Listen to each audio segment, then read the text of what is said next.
hari ini, Bapak Ibu sekalian. Hari ini adalah Sekolah Advokasi Amil dan Nazir pertemuan yang keempat. Jadi Bapak Ibu sekalian, bagi peserta Sekolah Advokasi Amil dan Nazir, ini adalah pertemuan akhir di sesi pertama, yaitu nanti Sekolah Advokasi ada 8 sesi pertemuan, dan hari ini adalah sesi tahap pertama, yaitu setelah mengikuti 4 pertemuan kayak gitu. Nanti setelah ini Bapak Ibu sekalian peserta advokasi akan libur selama Ramadan, mengingat momen Ramadan adalah momen bagi para pegiat filantropi, terutamanya filantropi zakat dan nazir, dalam melaksanakan tugas-tugasnya kayak gitu. Nah, pasca itu nanti Sekolah Advokasi akan lanjut pada tanggal 25 Mei. Kayak gitu. Nah, itu update-nya. Jadi Bapak Ibu sekalian, untuk minggu depan dan selama Ramadan nanti Sekolah Advokasi akan libur dan lanjut lagi pada tanggal 25 Mei. Nah, pada sesi kali ini pembahasannya tentunya akan nggak kalah menarik dengan sesi-sesi sebelumnya. Jika di awal kemarin kita sudah membahas tentang gerakan advokasi atau program advokasi di lembaga amil atau lembaga nazir, dan juga mengenai tindak pidana pencucian uang dan juga pendanaan terorisme. Tapi di sesi ini juga tak kalah penting diskusi kita untuk bagi lembaga kita seperti itu. Jadi tantangan zaman dan juga pandemi itu mengantarkan gerakan filantropi itu selalu berkecimpung dengan interaksi di internet kayak gitu, Bapak Ibu sekalian. Pasti dalam kegiatan bertransaksi, berdonasi dan lain sebagainya tak lepas dari kegiatan berinternet kayak gitu.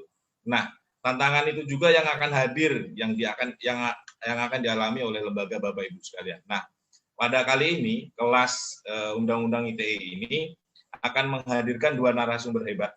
Yang pertama ada Mbak Zahra Safwa Putri Mahardika, SHMH. Beliau adalah akademisi hukum dari Universitas Indonesia. Selamat datang Mbak Safwa. Assalamualaikum. Waalaikumsalam. Selamat datang. Terima kasih. Ya, telah hadir Mbak Safwa. Kemudian selanjutnya narasumber kita praktisi di ITE. Gitu. Jadi ada Mbak Ellen Kusuma. Beliau adalah Kasubagdiv Digital at Risk SafeNet. Mbak Ellen. Halo. Halo Mbak Ellen, selamat datang. Terima kasih. Ya, mungkin tak perlu berpanjang-panjang gitu. Di sesi pertama kita nanti akan dipaparkan oleh Mbak Zahra Safwa mengenai Undang-Undang ITE dan tantangan teknologi serta hukumnya. Nanti apa sih latar belakang Undang-Undang ITE, catatan penting dalam Undang-Undang ITE, serta pasal-pasal kritis apa nih yang berkaitan dengan Undang-Undang tersebut. Nah, waktu dan tempat kepada Mbak Safwa Zahra, saya persilahkan. Baik, terima kasih Mas Aan, terima kasih rekan-rekan di Dompet Duafa atas waktunya. Izinkan saya share screen ya Mas? Ya. Oke. Semoga sudah terlihat. Sudah ya? Lihat, Mbak. Oke, siap. Pertama-tama, salam hangat dan permohonan maaf dari Pak Edmond Makarim. Rekan-rekan Dompet Duafa mengundang Pak Edmond, tapi beliau kebetulan bentrok dan acara yang satu tidak dapat ditinggalkan gitu. Nah, perkenalkan saya Zahra, seperti yang sudah dipaparkan oleh Mas Aan. Saat ini saya menjadi asisten pengajar khususnya di materi Hukum Telematika di Fakultas Hukum Universitas Indonesia. Di sesi kali ini saya akan membahas mengenai Undang-Undang ITE, Undang-Undang Informasi dan Transaksi Elektronik, tantangan teknologi dan hukum. Baik. Latar belakang kenapa sih gitu ya, kenapa tiba-tiba di Indonesia diatur Undang-Undang ITE, kenapa kita berinternet, kita bermedia sosial, harus ada pengaturannya. Jadi ternyata kalau kita lihat ke belakang, cara komunikasi yang berubah gitu ya, yang sebelumnya komunikasi kita dulu mungkin dengan diantarkan surat oleh burung gitu ya, atau berkembang ke radio, ke televisi, ke telepon gitu, yang hal-hal tersebut sebelumnya diatur melalui Undang-Undang Penyiaran dan Undang-Undang Telekomunikasi. Tapi ternyata telah munculnya internet, munculnya sistem elektronik, kedua undang-undang tersebut tidak bisa mengcover perkembangan yang sudah ada begitu. Jadi untuk itulah diperlukan suatu undang-undang tersendiri yang mengatur mengenai hal-hal apa saja yang harus kita jalankan, hal-hal apa saja yang harus kita patuhi dalam melakukan tindakan secara elektronik gitu, baik dengan memanfaatkan internet maupun tidak gitu. Nah, sejarah Undang-Undang ITE sendiri, konsep awalnya itu digagas di tahun 2000 oleh akademisi dari Universitas Indonesia, pada saat itu Pak Edmond Makarim, beserta rekan-rekan di Lembaga Kajian Hukum Teknologi. Dari UI, itu gagasannya sebenarnya lebih spesifik. UI menggagas adanya RUU tersendiri mengenai transaksi elektronik, yang di dalamnya lebih ke perdagangan elektronik. Contohnya misal penggunaan tanda tangan digital, penggunaan bukti elektronik dan sejenisnya. Tetapi dari Unpad juga gitu, rekan-rekan di Unpad menggagas RUU Teknologi Informasi. RUU yang digagas oleh tim Unpad sifatnya lebih umum. Jadi di sana sudah mengatur misal perlindungan hak pribadi, e-commerce, lalu hak cipta gitu ya, merek, nama domain, semuanya digagas di RUU Teknologi Informasi oleh tim Unpad. Oleh karena itu di 2003 digabungkanlah gitu ya naskah RUU yang digagas UI dengan naskah RUU yang digagas oleh Unpad, sehingga sekarang yang kita kenal namanya menjadi Undang-Undang ITE gitu ya, Informasi dan Transaksi Elektronik. Nah, dalam perjalanan dari tahun 2000 sampai 2003 ini ternyata di 2001 kalau tidak salah di Budapest ada Convention on Cybercrime. Konvensi ini mengatur beberapa kejahatan-kejahatan siber seperti misalnya intersepsi data gitu ya, intersepsi komputer dan semacamnya, sehingga di Undang-Undang ITE 2008 yang kita kenal, peraturan mengenai pidana tersebut dimasukkan begitu. Nah, tentunya dari disahkan 2008 sampai sekarang gitu banyak sekali pro dan kontra terhadap UU ITE ini, sehingga beberapa masyarakat gitu ya ada yang menggugat ke Mahkamah Konstitusi untuk dicek kembali apakah Undang-Undang ITE ini inkonstitusional ataukah tidak gitu. Nah, di 2016 pertama kali dilaksanakan revisi terhadap Undang-Undang ITE. Revisi tersebut melakukan revisi terhadap beberapa pasal seperti pasal pencemaran nama baik, ancaman pidana yang diturunkan, intersepsi, informasi elektronik diakui sebagai alat bukti hukum, sinkronisasi hukum acara dengan KUHP, peran PPNS, right to be forgotten, peran pemerintah dalam pencegahan non-konten negatif. Nah, Undang-Undang ITE sejak 2008 sampai sekarang di tahun 2021, aturan pelaksananya dalam bentuk peraturan pemerintah itu sudah ada dua. Peraturan pemerintah tentang penyelenggaraan sistem dan transaksi elektronik, ini sifatnya lebih umum, lebih teknis terkait dengan penyelenggaraan sistem elektronik yang dulu diundangkan di PP 82 tahun 2012, lalu dicabut dengan PP 71 tahun 2019. Nah, 2 tahun lalu disahkan juga peraturan pemerintah mengenai perdagangan melalui sistem elektronik atau yang kita kenal dengan e-commerce. Ini disahkannya di PP 80 tahun 2019.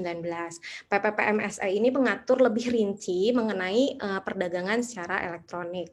Nah, sekarang dalam perkembangannya yang masih tahap diproses gitu ya, itu yang pertama ada RUU Pelindungan Data Pribadi. Nantinya RUU ini akan mengatur secara lengkap mengenai data pribadi dan privacy di Indonesia. Selanjutnya juga ada RUU Keamanan dan Ketahanan Siber. Kalau RUU Perlindungan Data Pribadi sudah sejak beberapa tahun lalu masuk ke Prolegnas. Tahun ini juga RUU ini masuk di Prolegnas, tetapi belum disahkan begitu. Masih menunggu proses. Nah, selanjutnya ini adalah struktur Undang-Undang ITE. Undang-Undang ITE sendiri terdiri dari 13 bab dan 54 pasal kalau saya tidak salah. Jika kita lihat judul babnya dapat dilihat pengaturannya cukup umum begitu ya. Cukup komprehensif sehingga mungkin segala aspek yang kita lakukan dengan memanfaatkan sistem elektronik itu bisa mengacu pengaturannya ke Undang-Undang ITE gitu. Kita bisa lihat tentang sertifikasi elektronik, transaksi elektronik, nama domain, perbuatan yang dilarang, penyelesaian sengketa, peran pemerintah dan masyarakat, penyidikan, ketentuan pidana, peralihan hingga ketentuan penutupnya gitu. Nah, ini adalah struktur peraturan pelaksana dari Undang-Undang ITE, yaitu PP PSTE dan PP e-commerce. Kalau kita lihat dari struktur, PP PSTE ini sifatnya lebih teknis ya, dan dia lebih umum gitu loh, lebih tidak selengkap PP e-commerce. Satu hal yang membedakan antara PP PSTE dan PP PMSE, di PMSE pemerintah mengatur perlindungan terhadap data pribadi secara lebih konkret karena dimasukkan tersendiri ke bab 11 ini. Sedangkan kalau di PP 71 atau PP PSTE tidak ada bab tersendiri yang mengatur mengenai perlindungan data pribadi gitu. Padahal kedua peraturan pemerintah ini dibentuknya di tahun yang sama gitu ya, di tahun 2019 begitu. Nah, selanjutnya ini saya ambil dari SafeNet, dari rekan-rekan Mbak Ellen gitu ya. Jadi kan kita sering dengar nih dari awal tahun 2021, Undang-Undang ITE harus direvisi, banyak pasal karetnya gitu ya, mengganggu kebebasan berekspresi, kebebasan berpendapat di internet kayak gitu. Nah, sebenarnya kenapa sih gitu loh, kenapa ada konsep kita tidak mau diganggu, kenapa ada konsep kita tidak mau informasi kita disebarkan gitu ya. Itu adalah konsep privasi gitu. Nah, privasi ini sebenarnya kalau kita artikan secara sempit, dia adalah hak untuk dibiarkan sendiri, right to be alone. Yang meluas menjadi hak untuk diberikan rasa nyaman gitu ya dalam berinteraksi sosial, misalnya memiliki hak anonim dan kerahasiaan data pribadi gitu. Sehingga hal inilah yang menyebabkan misal kita berkomentar di sosial media, harapan kita sih yaitu sebagai bentuk kebebasan kita berpendapat sebagai seorang manusia gitu, itu sebagai bentuk HAM dari kita. Tetapi ternyata mungkin ada hal-hal lain yang mengartikan berbeda gitu ya. Mungkin ya itu tadi, oleh karena itu banyak yang beranggapan bahwa Undang-Undang ITE itu pasal karet gitu loh, Undang-Undang ITE itu multitafsir sehingga kita tidak bisa berpendapat secara bebas begitu ya. Nah, privacy ini sebenarnya adalah etika masyarakat dalam masyarakat informasi. Kemudian karena privacy ini diatur dalam aturan hukum, dia menjadi etika hukum.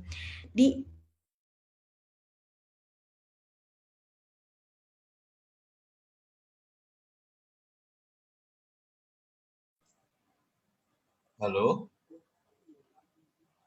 halo Mbak Ellen, apakah putus suaranya? Saya masih bisa dengar sih. Halo? Putus kayak ya suaranya, ngelek. Iya, sepertinya Kak Safa yang putus. Oh iya. Oh iya betul. Mbak Zafra yang putusnya.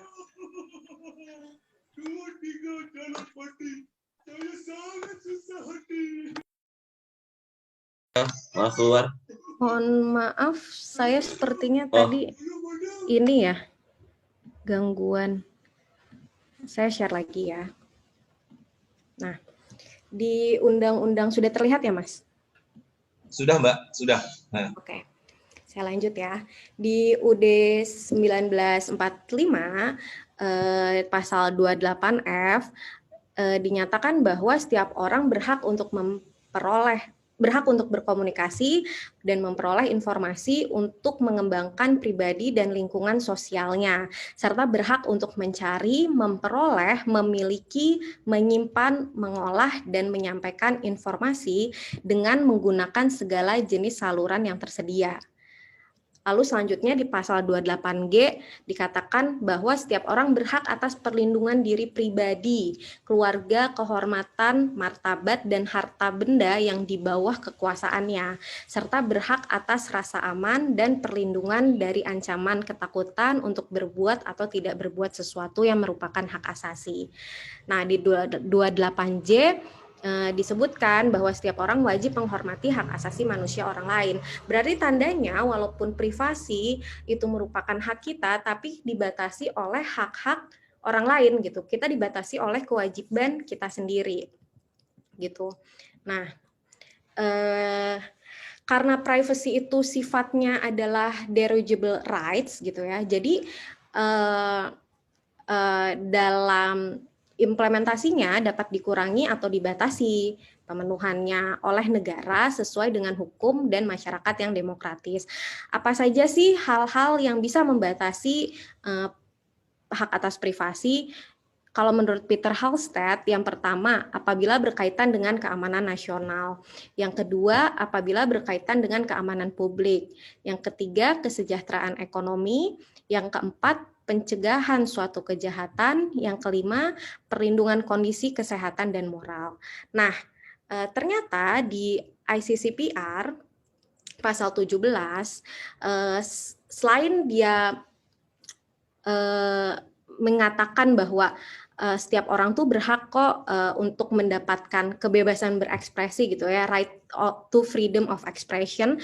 Tetapi di ayat 3-nya ini kita bisa lihat bahwa kebebasan tersebut harus dilaksanakan dengan tugas dan tanggung jawabnya, special duties and responsibilities gitu. Jadi hak kebebasan berekspresi, hak atas privasi gitu ya, itu dibatasi oleh hak dan tanggung jawab kita sebagai warga negara di suatu negara hukum begitu. Nah, selanjutnya walaupun pengaturan terkait privasi dan data pribadi belum diatur secara khusus di suatu undang-undang, tetapi dia sudah diatur secara sektoral gitu ya. Kita bisa lihat di Undang-Undang Dasar, di Undang-Undang HAM, lalu di Undang-Undang Administrasi Kependudukan, di Undang-Undang ITE, dan di turunan Undang-Undang ITE yaitu PP 71 dan PP 80. Nah, ini di pojok ini adalah struktur RUU PDP yang saat ini sedang diproses gitu ya, pengesahannya. Ini ada yang pertama ketentuan umum, ada jenis data pribadi, hak pemilik data pribadi, pemrosesan data pribadi, kewajiban pengendali data pribadi, transfer data pribadi, sanksi administratif, larangan dalam penggunaan data pribadi, pembentukan pedoman perilaku, penyelesaian sengketa, kerjasama internasional, peran pemerintah dan masyarakat. Gitu. Nah, di RUU tersebut yang diartikan sebagai data pribadi itu adalah setiap data tentang seseorang baik yang teridentifikasi dan atau dapat teridentifikasi secara tersendiri atau dikombinasi dengan informasi lainnya baik secara langsung maupun tidak langsung melalui sistem elektronik dan atau non-elektronik. Nantinya RUU data pribadi ini tidak hanya mengatur kepada segala transaksi atau kegiatan yang kita lakukan secara elektronik gitu, tapi dia juga mengatur kepada hal-hal yang kita lakukan secara konvensional gitu, secara offline. Nah, selanjutnya seperti tadi bridging di awal gitu ya, kan kita nggak kerasa udah 1 tahun menjalani pandemi COVID ini sehingga terpaksa online gitu loh. Dan lembaga filantropi ataupun lembaga NGO lainnya itu kan juga memanfaatkan melakukan kegiatan usahanya secara online gitu. Dompet Duafa juga kan ada websitenya, bahkan kita bisa zakat di situ, bisa donasi di situ gitu ya, nggak harus datang lagi ke kantor gitu. Nah, konsekuensi dari kita beralih menjadi online itu, apalagi kita memiliki website tersendiri atau mungkin aplikasi tersendiri, artinya lembaga filantropi sekarang merupakan penyelenggara sistem elektronik. Jika kita lihat melalui UU ITE. Sistem elektronik itu apa sih? Sistem elektronik adalah serangkaian perangkat dan prosedur elektronik yang berfungsi mempersiapkan, mengumpulkan, mengolah, menganalisis, menyimpan, menampilkan, mengumumkan, mengirimkan, dan atau menyebarkan informasi elektronik. Begitu. Nah, sehingga konsekuensi dari sebuah penyelenggara sistem elektronik tentunya memiliki hak dan kewajibannya tersendiri gitu loh. Ada tanggung jawab yang harus dilaksanakan terkait dengan engineering proses suatu sistem elektronik. Jadi misalkan selain dompet duafa tunduk kepada peraturan yang sudah ada gitu ya, misal peraturan terkait undang-undang yayasan atau peraturan terkait zakat, donasi gitu ya, tunduk juga terkait dengan teknisnya ke Undang-Undang ITE dan peraturan di bawahnya, misal peraturan Kominfo atau peraturan BSSN mengenai keamanan begitu. Nah, siapa aja sih gitu ya yang bisa menyelenggarakan sistem elektronik? Yang pertama bisa orang, penyelenggara negara, badan usaha, dan masyarakat begitu.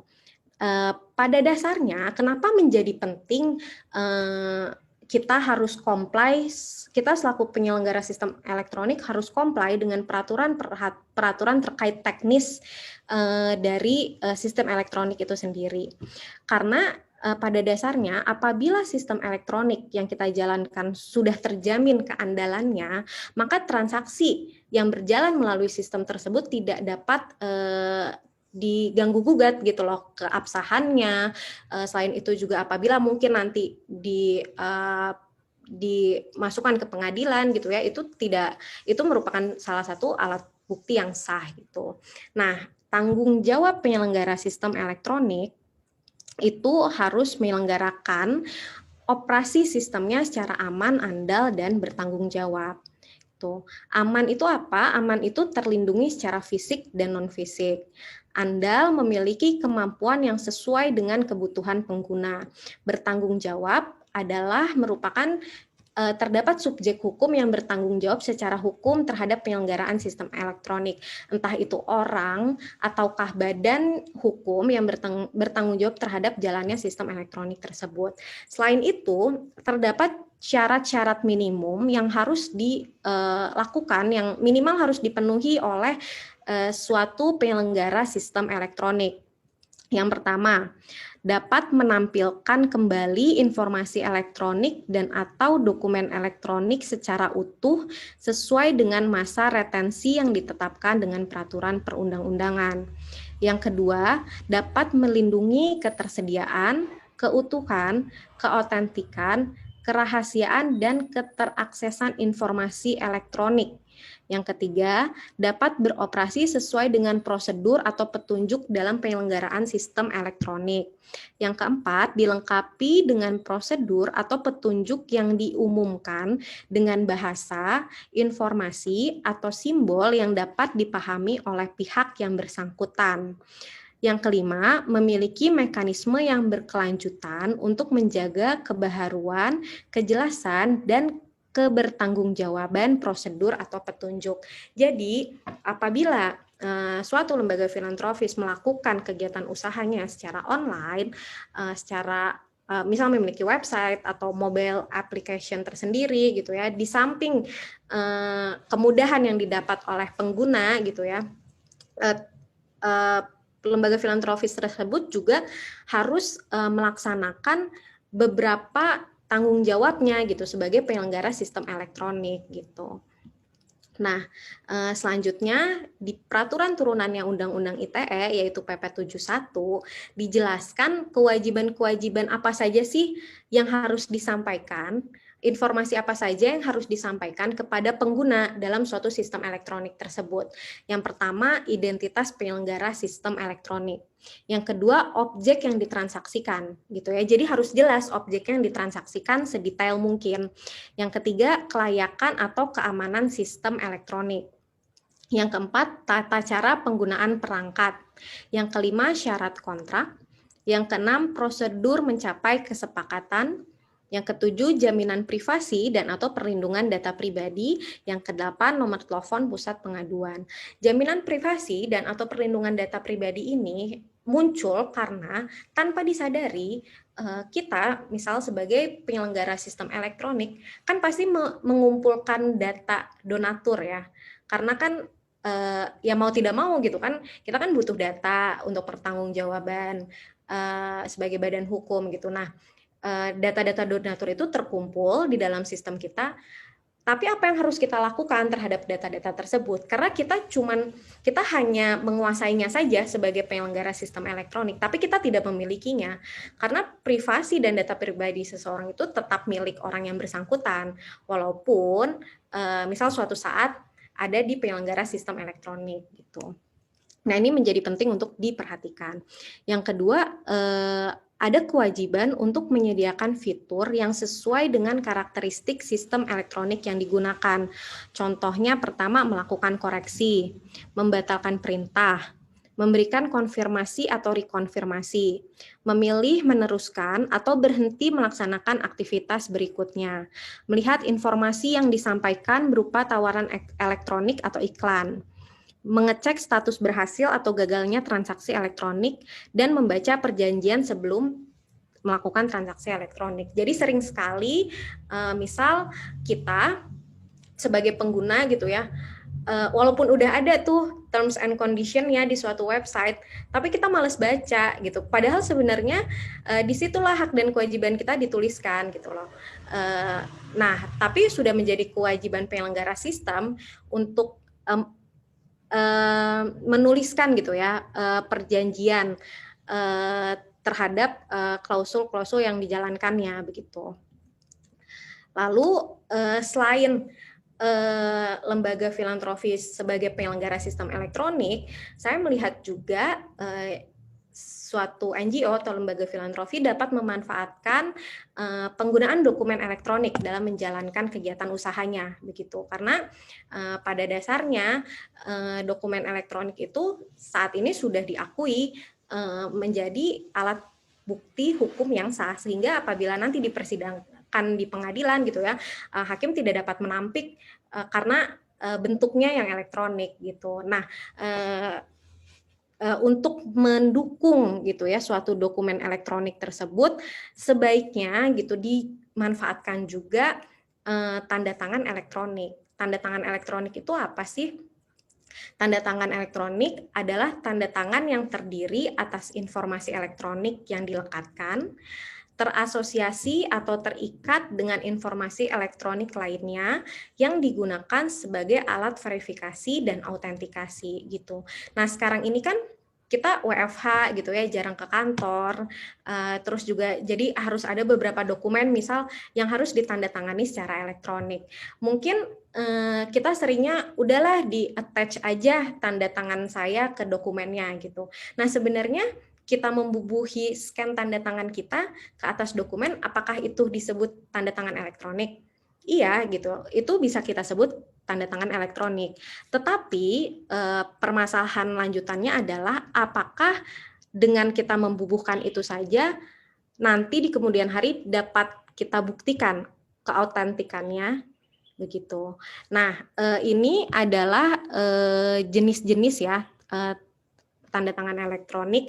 Ini yang pertama yang paling simpel. Ya diakui juga sebagai tanda tangan elektronik, yaitu dengan membubuhi scan tanda tangan kita ke suatu dokumen. Tapi sebenarnya di kemudian kalau kita menambahkan keamanannya dari segi autentikasinya, itu nanti kita kenal dengan tanda tangan digital. Tanda tangan digital ini biasanya bentuknya malah nggak ada tanda tangannya. Contohnya ini, kalau di kampus kami udah mulai pakai, cuman gambar seperti ini aja, telah ditandatangani secara elektronik oleh gitu ya. Nah, lalu gimana cara kita ngeceknya gitu kan? Jadi cara pengecekannya itu adalah kita membuka aplikasi Adobe, lalu nanti di signature panel itu akan terlihat validasi dari tanda tangan tersebut. Nanti akan terlihat kapan surat tersebut dibubuhi tanda tangan, apakah terdapat perubahan dalam dokumen tersebut, siapa yang menandatanganinya, bahkan tempat ditandatanganinya, tanda tangan, maksud saya dokumen tersebut pun bisa di tracking gitu. Jadi sebenarnya secara sistem dia lebih aman gitu ya. Dan ini bisa digunakan sekarang di pemerintahan gitu ya, sudah mulai digunakan tanda tangan digital ini gitu. Nah, di Undang-Undang ITE Pasal 11, tanda tangan elektronik memiliki kekuatan hukum dan akibat hukum yang sah apabila memenuhi persyaratan sebagai berikut. Yang pertama, data pembuatan tanda tangan elektronik terkait hanya kepada penanda tangan. Jadi misal Mas A gitu ya, dia kalau membuat tanda tangan elektronik, ya datanya tuh hanya kepada Mas A itu aja. Nggak bisa satu spesimen tanda tangan elektronik dipakai untuk rame-rame satu kantor, itu nggak bisa. Yang kedua, data pembuatan tanda tangan elektronik hanya berada dalam kuasa penanda tangan. Yang ketiga, segala perubahan terjadi setelah waktu penandatanganan dapat diketahui. Gimana caranya? Tadi misal di aplikasi Adobe-nya itu kita bisa lihat tuh, kita bisa tracking perubahannya di mana aja, siapa yang melakukan perubahan dan sebagainya. Lalu segala perubahan, lalu yang kelima, terdapat cara tertentu untuk mengidentifikasi siapa penanda tangannya, dan yang terakhir, terdapat cara tertentu untuk menunjukkan bahwa penanda tangan telah memberikan persetujuan terhadap informasi elektronik.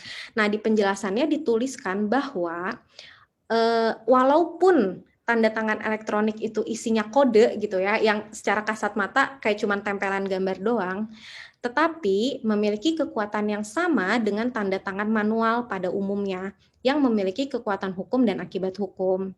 Gitu. Persyaratan sebagaimana dimaksud merupakan persyaratan minimum. Ketentuan ini membuka kesempatan seluas-luasnya kepada siapapun untuk mengembangkan metode, teknik, atau proses pembuatan tanda tangan elektronik. Sehingga sekarang mungkin kita kenal gitu ya, beberapa perusahaan swasta sudah mulai melakukan sebagai certified penyelenggara digital signature gitu. Selain swasta juga kita kalau di negeri itu ada BSRE, dia badan di bawah BSSN yang menyelenggarakan tanda tangan digital khususnya di lingkup pemerintahan gitu. Nah, selanjutnya jenis teknologi dan penyedia layanan yang digunakan tidak mempengaruhi kekuatan hukum sepanjang memenuhi persyaratan pasal 11 Undang-Undang ITE. Jadi apapun teknologi yang kita gunakan untuk tanda tangan elektronik yang nanti misal di perusahaan Bapak Ibu mau kembangkan, ya tidak masalah gitu ya selama persyaratan di pasal 11 tadi dipenuhi. Apabila pasal 11 tidak dipenuhi, tanda tangan elektronik tidak memiliki kekuatan hukum apapun begitu. Nah, apabila semisal Bapak Ibu menggunakan jasa pihak ketiga gitu ya, misal suatu perusahaan swasta yang menyelenggarakan jasa tanda tangan digital, pihak ketiga tersebut harus dapat menunjukkan keotentikan dokumen elektronik dan tanda tangan elektronik tersebut. Untuk itu penting menggunakan pihak ketiga yang bernilai untuk menggunakan pihak ketiga terhadap transaksi-transaksi yang nilainya tinggi dan memiliki resiko hukum yang lebih besar gitu, kayak misal mungkin risiko akan nanti suatu saat dibawa ke pengadilan dan sebagainya gitu ya.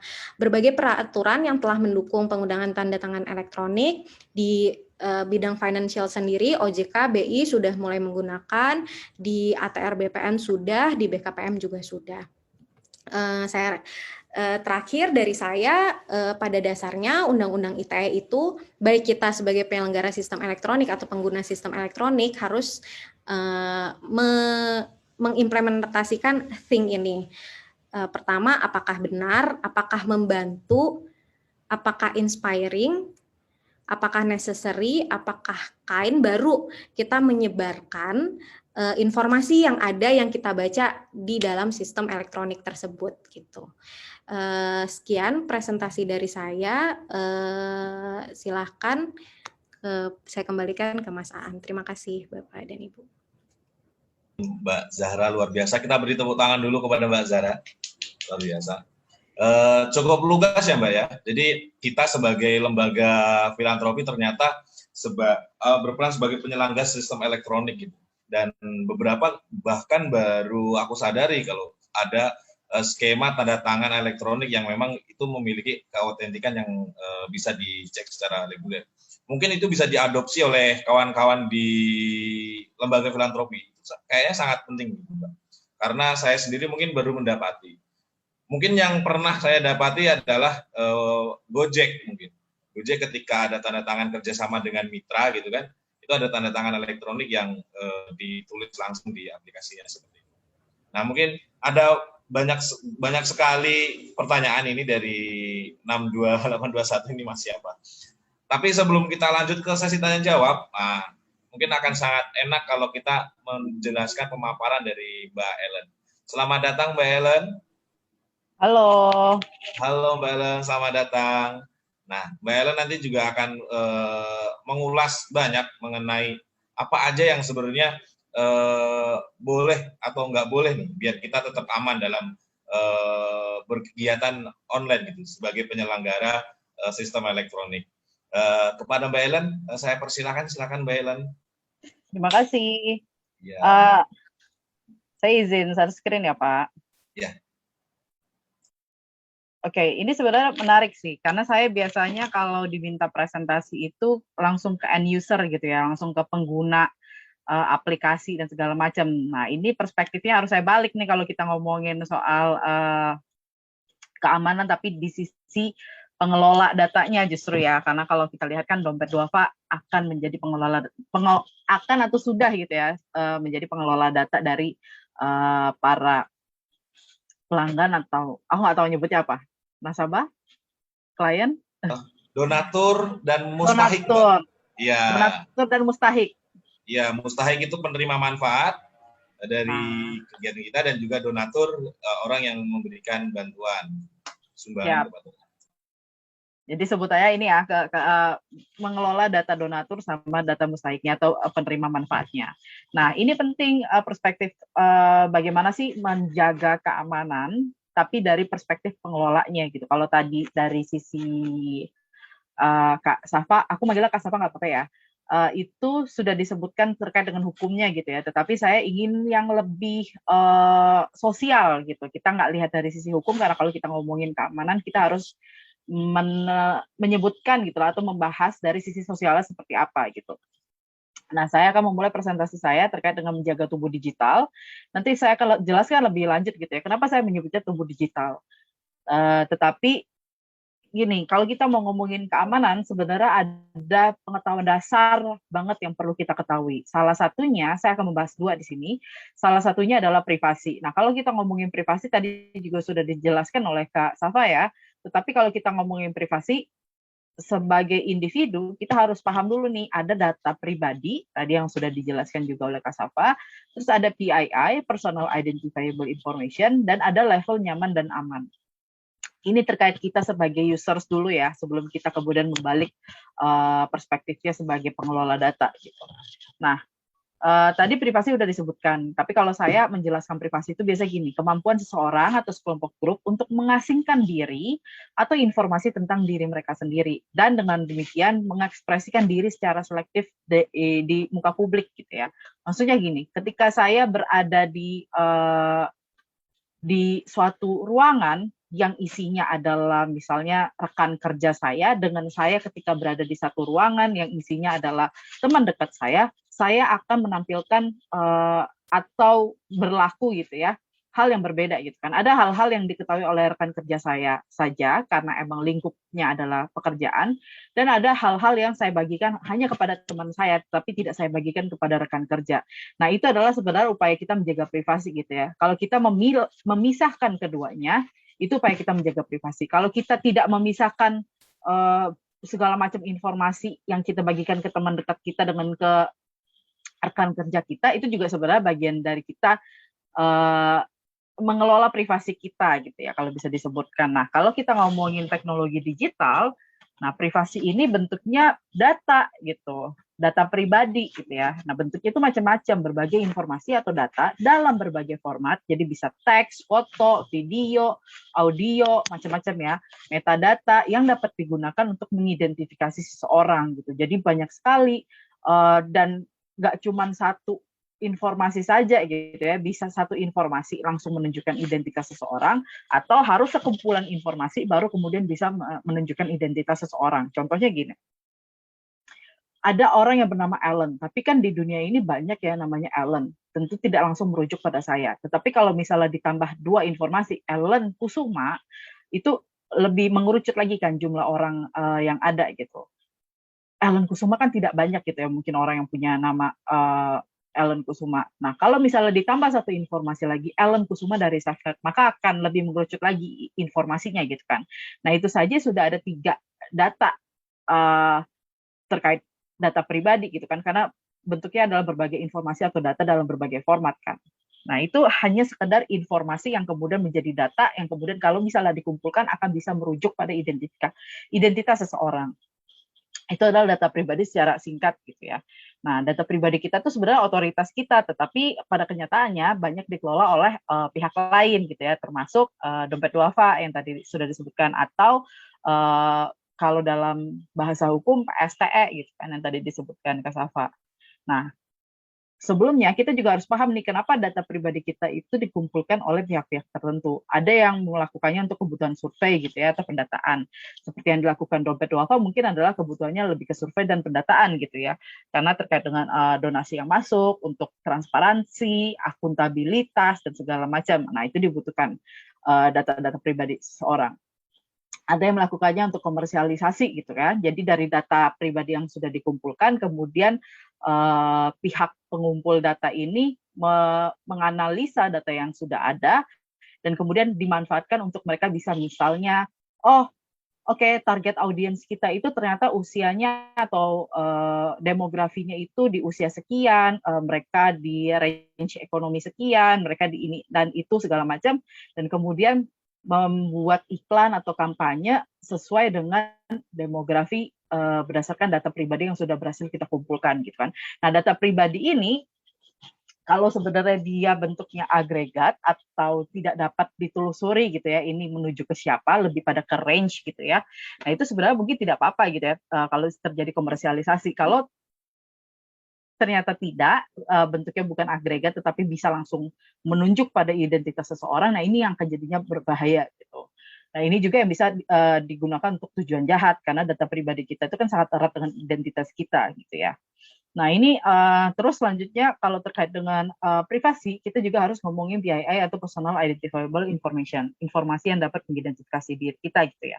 Bentuk informasinya apa aja tuh? Dari nama, nomor identitas pribadi, alamat pribadi, nomor kontak personal, karakteristik personal ya, contohnya gambar fotografik, sidik jari, tulisan tangan. Ada kan orang yang bisa membaca tulisan tangan seseorang dan ini, langsung tahu ini adalah tulisan tangannya siapa gitu. Atau data biometrik yang lebih spesifik lagi gitu ya, scan retina, tanda suara, sidik jari, geometri wajah, macam-macam. Informasi atas properti pribadi lainnya, misalnya nomor kendaraan, akta tanah, bangunan, informasi aset teknologi. Nah, ini mungkin kita yang banyak luput gitu ya, memperhatikan misalnya IP address seseorang itu dapat menunjukkan lokasinya, atau contohnya email seseorang, email pada handphone kita mungkin akan dapat merujuk pada informasi yang ada di dalam handphone kita sendiri gitu. Atau SIM card yang kita miliki itu kan SIM card kan kalau untuk registrasi sekarang harus masukin nomor KTP atau nomor KK karena dan itu kan berarti berkaitan dengan informasi data pribadi kita. Jadi kalau terkait dengan informasi aset teknologi itu sendiri banyak sekali sebenarnya kita PII yang tersebar gitu yang mungkin kita nggak paham kalau kita memiliki PII itu sendiri gitu. Nah, PII inilah yang saya sebut sebagai tubuh digital kita atau bagian dari tubuh digital kita, segala macam data pribadi dalam bentuk digital gitu ya yang kemudian dapat digunakan untuk mengidentifikasi kita. Hal-hal informasi lainnya itu ya seperti tanggal, tempat lahir, nomor telepon bisnis dan segala macam. Nah, kalau kita ngomongin di dunia maya di internet gitu ya, mau media sosial, mau aplikasi percakapan dan segala macam, data pribadi seperti ini itu sebenarnya sangat dianjurkan untuk tidak diumbar. Kenapa? Kalau sudah tersebar atau kalau sudah pernah diumbar, kita akan susah melacak siapa saja yang kemudian sudah menyimpan data pribadi kita. Inilah yang membuat kerumitan yang namanya jejak digital itu abadi. Gitu. Nah, ini ada beberapa contoh pelanggaran privasi, yaitu penambangan data atau data mining ya, atau juga melakukan profiling tanpa persetujuan, tanpa konsen gitu, atau dengan persetujuan yang meragukan dubious consent. Kemudian pencurian data gitu. Nah, ini yang harus dihati-hatikan gitu ya. Kadang-kadang kita ngomongin soal keamanan dari sisi pengelola data itu yang luput diperhatikan adalah terkait dengan pencurian data. Misalnya beberapa waktu lalu kan ada tuh yang berhasil membobol datanya Tokopedia kemudian dijual, atau Tokopedia salah satu contoh saja ya, e-commerce Bukalapak setahu saya juga sudah pernah, yang baru-baru ini informasinya terkait dengan data pengguna Facebook juga data yang berhasil disebarkan dan segala macam ini karena ada pencurian data dan segala macam. Terus ada juga penyalahgunaan data ya, misalnya pinjol ilegal, mereka menggunakan aplikasi mereka. Jadi kalau orang menginstal aplikasi pinjol milik mereka, kemudian mereka bisa mengakses data misalnya phonebook yang ada di handphone orang yang menginstal aplikasi tersebut, dan data di phonebook itu kemudian disalahgunakan untuk misalnya tujuan menagih utang pada orang-orang yang mengenal si pengutang gitu ya, atau nasabah pinjolnya sendiri gitu. Atau ancaman pelecehan dari aplikasi berbagi tumpangan gitu ya, ride sharing atau ojol gitu kan. Dulu baik Gojek maupun Grab yang ada di Indonesia itu tidak melakukan masking nomor gitu ya. Jadi yang namanya drivernya sama yang jadi penumpang itu nomornya bisa saling diketahui. Nah, ini kan bisa membawa bahaya tertentu gitu ya. Kalau misalnya supirnya kemudian melakukan pelecehan karena dia sudah mendapatkan nomor ponsel dari penumpangnya, kan itu bisa menjadi ancaman tersendiri, dan itu adalah bentuk dari pelanggaran privasi gitu ya. Karena kita kerap kali menyerahkan data kita tetapi kita tidak paham situasi atau konsekuensinya seperti apa. Atau kemudian mendapatkan pengawasan yang tidak diinginkan gitu ya, atau doxing. Doxing itu adalah penyebaran data pribadi ke ranah publik gitu ya, dan biasanya bertujuan jahat. Jadi sengaja disebarkan agar data pribadi tersebut bisa dimanfaatkan oleh publik untuk misalnya melakukan tindakan kekerasan pada orang yang didoxing tersebut. Misalnya kalau yang disebar adalah data KTP-nya, itu diharapkan adalah orang yang menerima informasi tersebut mau menggerebek rumahnya si korban yang didoxing tersebut datanya. Itu bisa menjadi beberapa contoh pelanggaran privasi. Nah, hal-hal seperti ini yang harus diperhatikan sebenarnya oleh pengelola gitu ya. Apa yang harus dilakukan sehingga pelanggaran privasi itu tidak terjadi, dalam artian tidak terjadi karena kita yang melakukan, jadi kita yang tidak melakukan pelanggaran privasi, atau tidak terjadi dalam artian jangan sampai sistem yang kita bangun itu kemudian memiliki celah yang bisa dimanfaatkan oleh orang lain untuk melakukan pelanggaran privasi pada misalnya tadi donatur kita atau pada penerima manfaat kita. Nah, pada prinsipnya ini semakin canggih sebuah teknologi itu semakin memudahkan hidup kita gitu ya. Jadi kalau misalnya Dompet Duafa kemudian membuat aplikasi atau sudah punya aplikasi untuk penyaluran donasi dan segala macam, itu kan sebenarnya sangat memudahkan ya donatur untuk melakukan kebaikan gitu, atau juga memudahkan penerima manfaatnya bisa langsung mendapatkan manfaat tersebut gitu. Nah, tetapi itu berarti semakin telanjang pula kita. Karena apa? Karena pasti membutuhkan data pribadi yang lebih banyak gitu ya. Kalau data pribadi seseorang kita butuhkan lebih banyak, itu sebenarnya dia lebih kurang jadinya telanjang gitu di depan kita. Karena data pribadinya sudah kita pegang gitu kan. Nah, kalau kita tidak mengelola dengan baik, melakukan kesewenang-wenangan, nah itu akan membawa bahaya.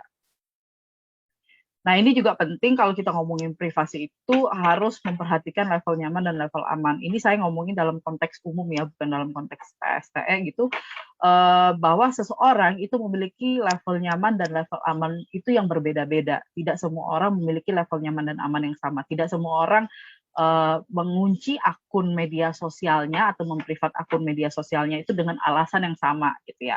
Karena alasannya pasti berbeda-beda. Ada seseorang yang memang tidak suka akun media sosialnya dapat dilihat oleh orang yang dia tidak kenal sama sekali. Ada yang sebaliknya gitu, yang nggak apa-apa lah kalau dia mau sharing apa atau posting apapun di media sosialnya tapi dilihat oleh banyak orang gitu.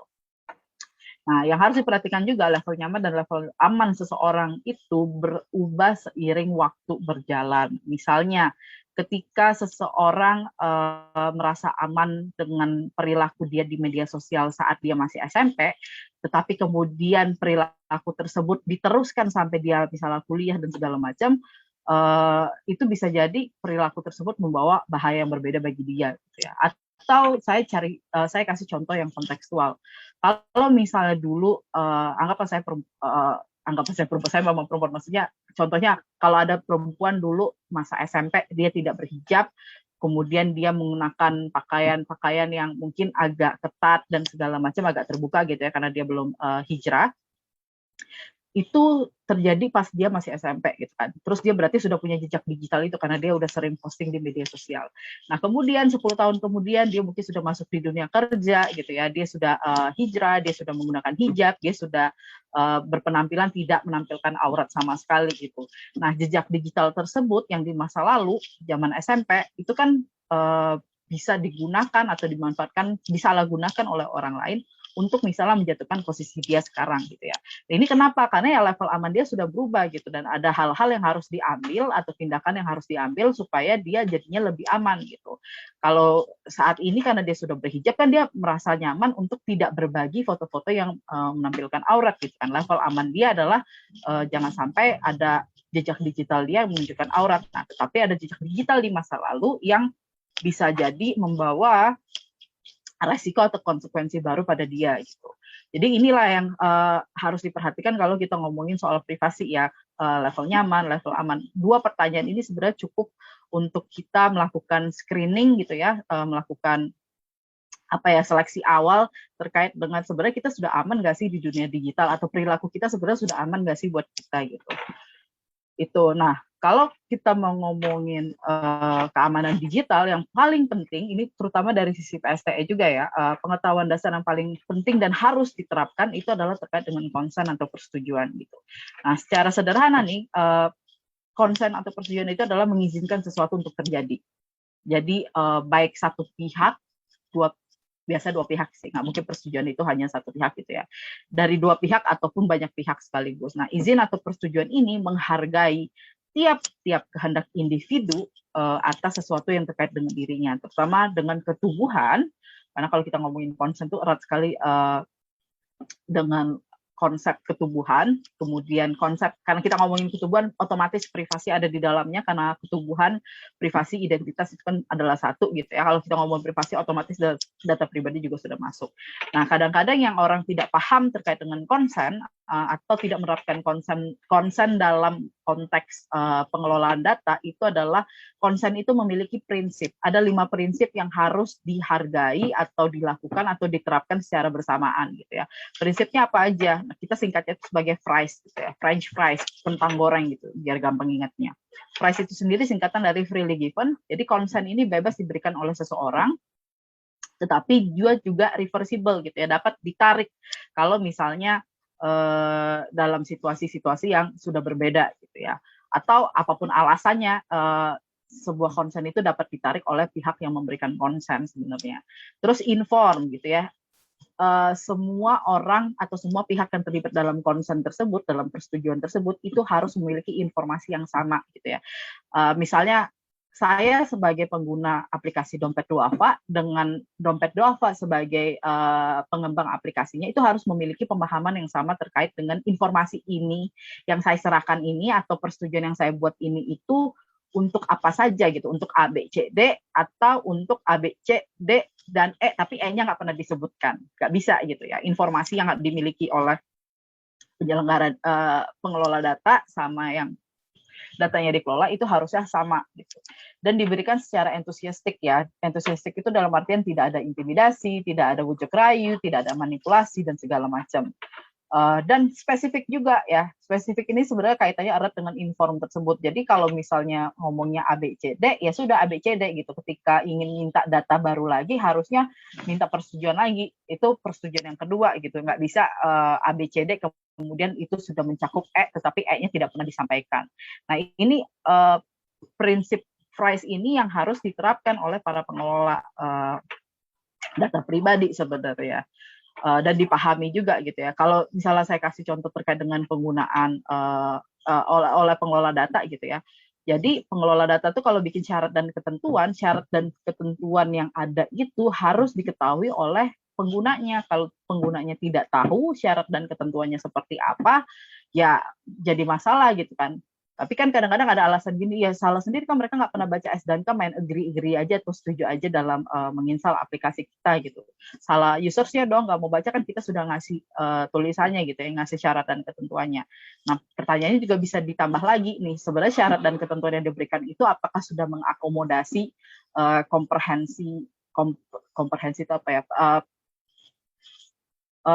pengertian dari si user tersebut kalau misalnya baca. Kalau misalnya S dan K-nya sangat menggunakan bahasa yang hukum sekali gitu ya, kan tidak semua masyarakat awam itu paham hukum gitu. Jadi kalau menggunakan istilah-istilah hukum tentu saja banyak masyarakat awam yang tidak akan paham istilah di syarat dan ketentuan itu seperti apa.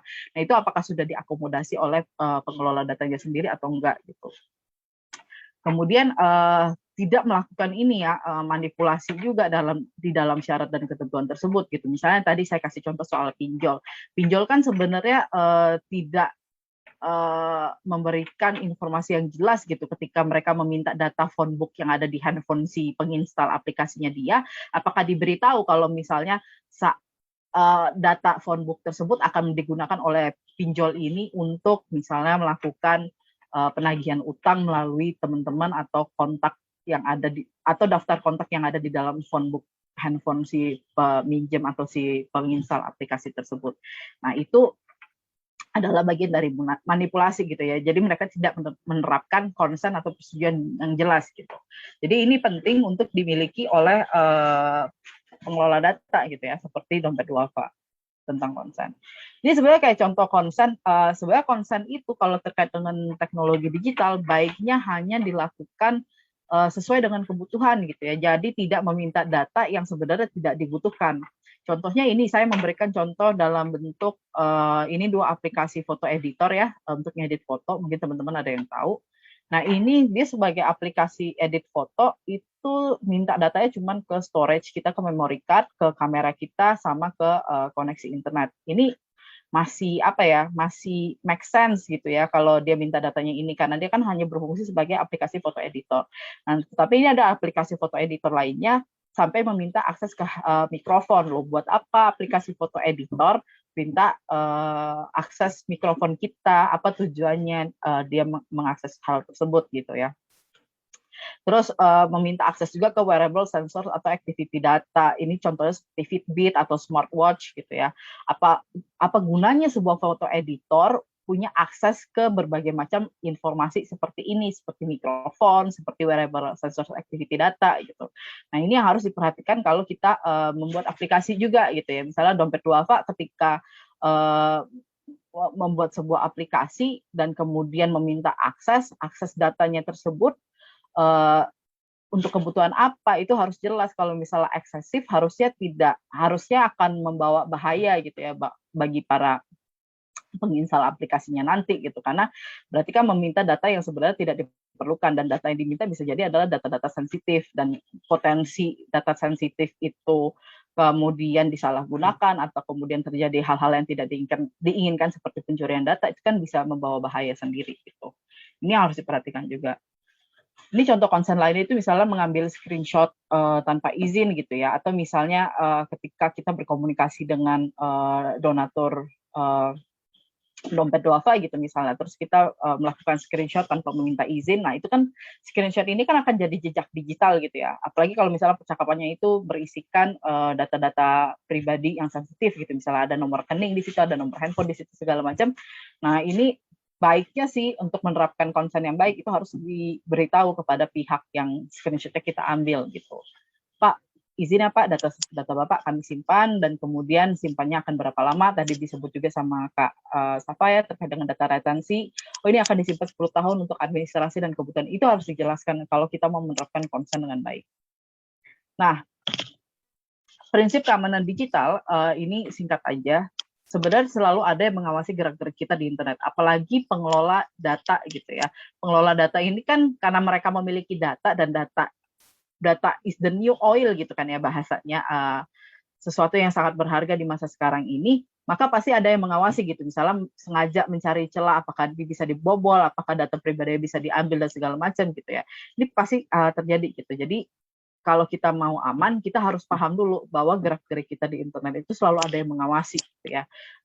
Kemudian yang membocorkan data pribadi biasanya manusianya sendiri, tetapi dalam hal ini bisa kita lihat ya, yang membocorkan data pribadi itu bisa jadi karena kita lalai juga gitu ya sebagai pengelola data dalam membuat sistem yang lebih aman atau tidak memiliki celah agar bisa dibobol atau terjadi penyalahgunaan data pribadi orang lain gitu.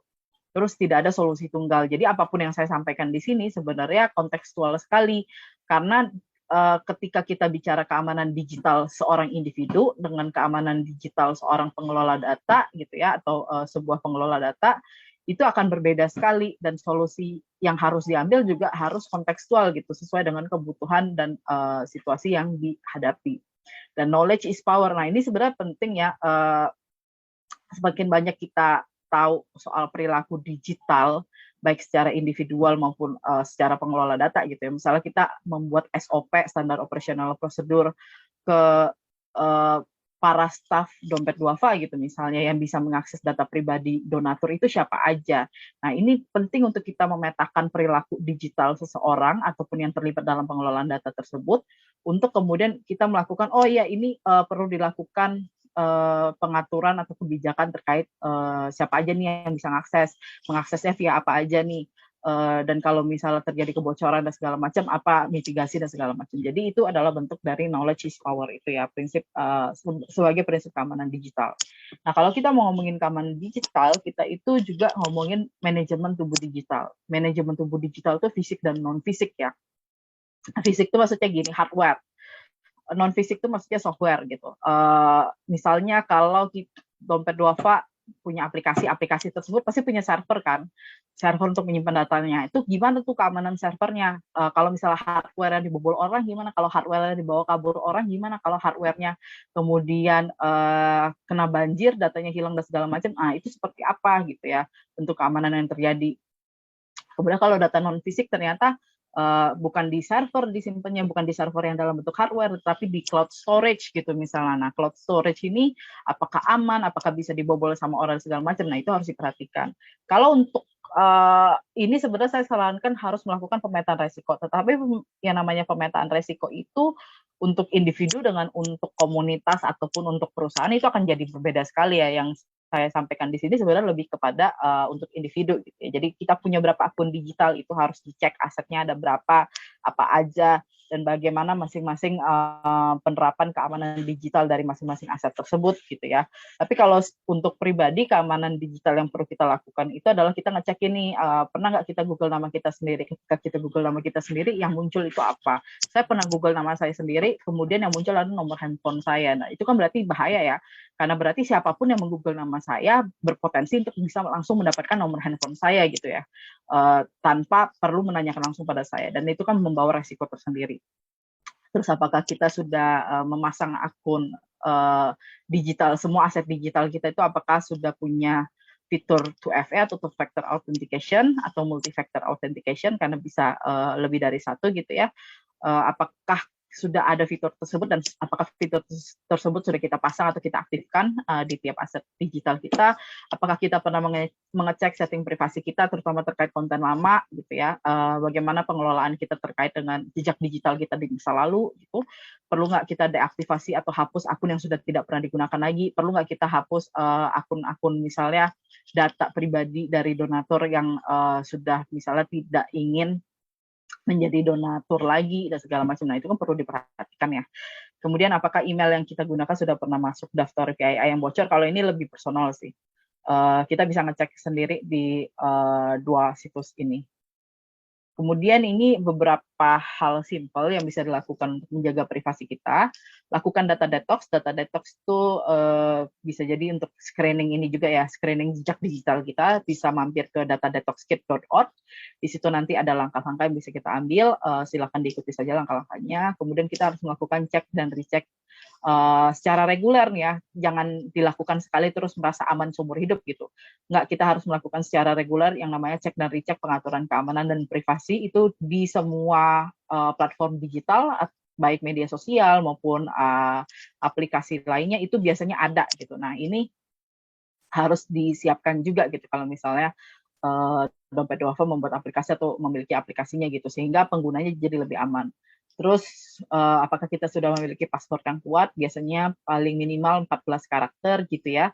Bisa menggunakan passphrase atau password yang menggunakan frasa itu ya. Frasa atau kalimat. Kemudian pasang pengaman kedua ya, bisa sebutannya 2FA, two factor authentication, 2SV atau two step verification atau MFA, multi factor authentication. Itu sebutannya aja, tetapi sebenarnya prinsipnya sama, yaitu pengaman kedua setelah password. Kemudian jangan beri sembarang akses pada aplikasi pihak ketiga, gitu. Misalnya dompet duafa bekerja sama dengan pihak lain, nah bagaimana nih prosedur pengelolaan data bersamanya dan segala macam. Dan itu berarti harus diberitahukan pada para penggunanya ya, karena terkait dengan konsen yang tadi disebutkan. Terus hati-hati dengan URL yang disikat, ini yang kerap kali terjadi nih biasanya tuh. Ada yang ngaku-ngaku dompet duafa gitu misalnya, tapi pakainya dompetduafa.blogspot.com gitu. Nah ini kemudian digunakan untuk misalnya memancing orang lain untuk mau menyerahkan data pribadinya ke dompet duafa, padahal bukan dompet duafa yang melakukannya. Jadi ini juga harus diperhatikan. Udah, kalau dari saya mungkin sekian dan terima kasih. Tetapi kalau misalnya mau membahas terkait dengan pasal karet Undang-Undang ITE, tadi sempat ada yang nanya ya, tapi nanti di sesi tanya jawab aja saya jelaskannya. Sekian. Terima kasih Mbak Ellen, luar biasa banget materinya, sangat menginspirasi sebenarnya. Tadi ada beberapa hal yang sebenarnya, oh benar juga ya, sebenarnya kita ini nggak dalam posisi yang bisa jadi nggak aman dan nggak nyaman gitu. Kalau kita emang nggak aware terhadap beberapa informasi pribadi kita kayak gitu. Nah kita sebagai lembaga zakat, amil zakat dan lembaga filantropi tentunya punya kewajiban, tantangan dan peran serta yang peran andil gitu dalam mewujudkan keamanan data yang dimiliki oleh masyarakat tadi. Tapi di sini udah banyak banget pertanyaan tapi kebanyakan dari 62821. Wah, ini banyak banget nih. Mau disampaikan langsung atau dibaca satu-satu? Mas siapa ini? Kayaknya belum diganti nomor nih. Diganti nama nih, belum di-rename. Halo. Halo Mas, dibacain aja Mas. Oke, siap. Nggak mau di ini, Mas. Segan aku Mas. Wajah aku tidak cukup familiar di sini. Oh ya itu bagian dari privasi Mas lah untuk. Betul Mas. Betul. Baik. Nih pertanyaan yang pertama terkait pasal-pasal karet. Mau ditujukan kepada siapa Mas? Mungkin bisa langsung dijawab. Kepada ya dua pemateri. Jadi yang lebih mumpuni aja yang mungkin silakan menjawab seperti itu. Oke, baik. Ada beberapa pertanyaan dari Mas anonim. Yang pertama, beberapa menjadi pasal karet sebagaimana yang sering disebut oleh banyak netizen tuh. Terus kemudian bagaimana cara melaporkan kecurangan transaksi elektronik terhadap akun sosmed yang bodong. Kayaknya penipuan gitu ya maksudnya Mas. Terus juga bisakah kita melaporkan Betul. iklan yang masuk tiba-tiba ke kanal sosmed kita? Iya tuh Mas, itu apa namanya iklan-iklan ya apa ya aneh-aneh ya yang membuat dosa Mas. Terus Mas? Ya, terus ada pertanyaan lagi dari Mas juga nih. Wah, tips apa aja yang bisa kita lakukan untuk terhindar dari jebakan Undang-Undang ITE minimal dalam bersosial media? Baik. Terus juga kepada Mbak Ellen mengenai lembaga filantropi ini. Nah, biasanya lembaga filantropi itu bekerja sama dengan beberapa e-commerce enggak? Tapi data donatur yang berdonasi ke lembaga kita seperti dompet duafa ataupun lembaga-lembaga teman-teman yang hadir pada hari ini itu biasanya e-commerce tidak memberikan data donatur gitu. Padahal dompet duafa juga punya kepentingan untuk memberikan laporannya secara langsung kepada donatur. Gitu. Nah itu bagaimana? Apakah itu bagian sesuatu yang boleh atau bagaimana gitu terkait hal itu. Terus juga nih terkait masyarakat yang belum aware kayaknya berperan sebagai donatur sementara tidak begitu peduli, ya kan? Belum peduli lah.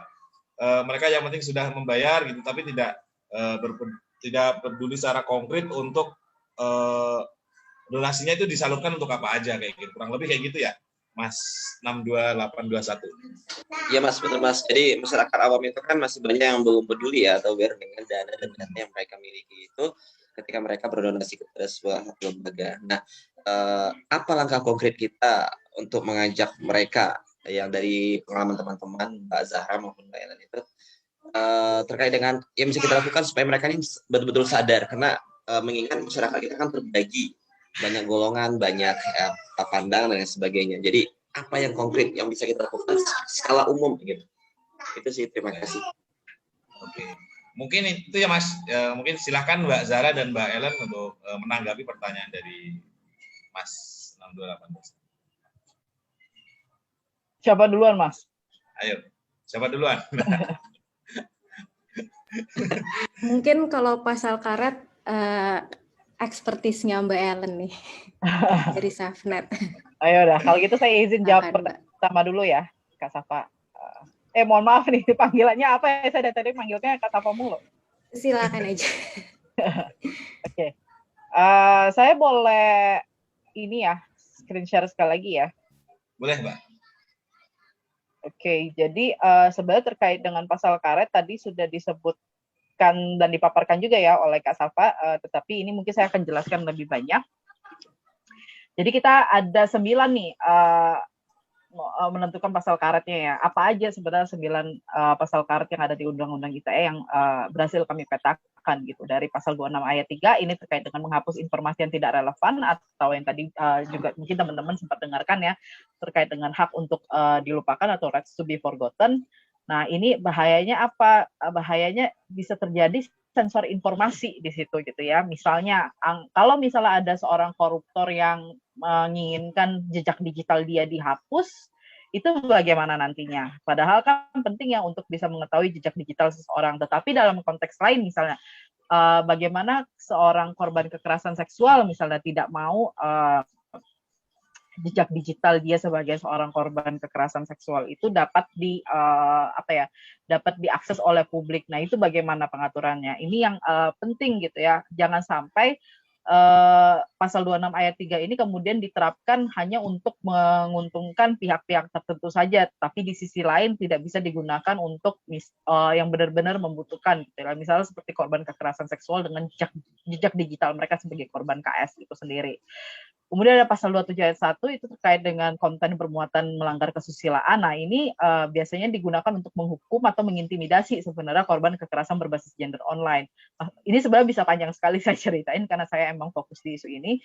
Tetapi pada intinya demikian. Ketika ada seorang korban kekerasan seksual gitu ya, contohnya kita ambil kasus Ibu Baik Nuril gitu. Dia kan adalah seorang yang mengalami pelecehan verbal gitu ya melalui penggunaan teknologi digital gitu. Kemudian dia rekam, tapi kemudian rekaman tersebut tersebar gitu ya, dan kemudian justru dia sebagai korban kekerasan seksual yang digunakan atau dipidanakan dengan menggunakan undang-undang ini. Jadi kan pertanyaannya, loh kok kalau kita ngomongin konten bermuatan kesusilaan ini, kenapa Bu Nuril yang dianggap sebagai orang yang melakukan penyebaran konten bermuatan kesusilaan, sedangkan di sisi lain ada si pelaku gitu ya, Pak Haji Muslim kalau saya nggak salah ingat, itu justru dia yang melaporkan, dia yang bisa melaporkan gitu kan. Ini kan situasi yang sangat rentan sekali ya bagi korban-korban yang mengalami kekerasan seksual, tetapi kemudian pasal ini dimanfaatkan oleh pelaku supaya